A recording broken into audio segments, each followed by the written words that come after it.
Don't worry. If there is any concern, then I will give you a call. In case it was on, I will open all the windows. Enjoy your time at the beach. चेतन। चिंता मत कीजिए, अगर कोई दिक्कत की बात हुई तो मैं आपको संपर्क कर लूंगा।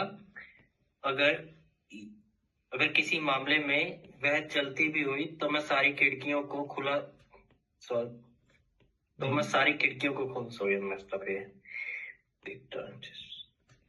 आप लोग ना एक सिर्फ आंसर देने पे फोकस करो। अच्छा खासा आंसर दे रहे थे।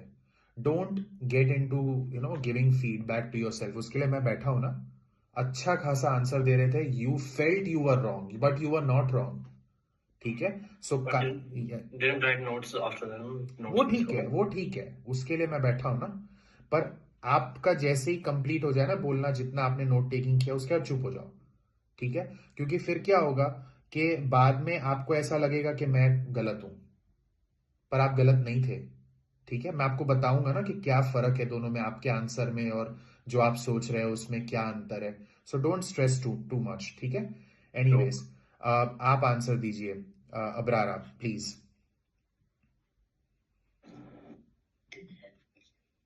चिंता मत कीजिए, अगर कोई परेशानी की बात है तो मैं आपको संपर्क करूंगा। अगर वो चालू रह गया होगा तो मैं सारे खिड़की खोल दूंगा। आप अपना समुद्र तट का समय का आनंद ले। इसको बोलते हैं perfect answer. Without any hesitation, without any mistake.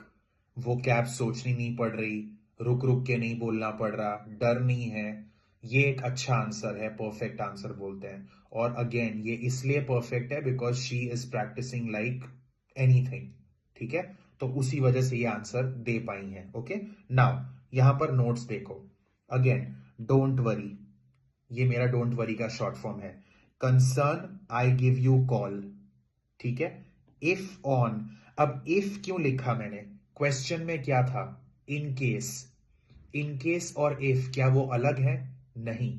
तो अगर उस समय इन केस की जगह मैंने उसका कोई रिप्लेसमेंट मेरे दिमाग में आ जाए जिसका मीनिंग वही निकलता है और उसे मैं लिख सकूं, तो मैं लिख सकता हूं। लेकिन अगेन ये कब होगा?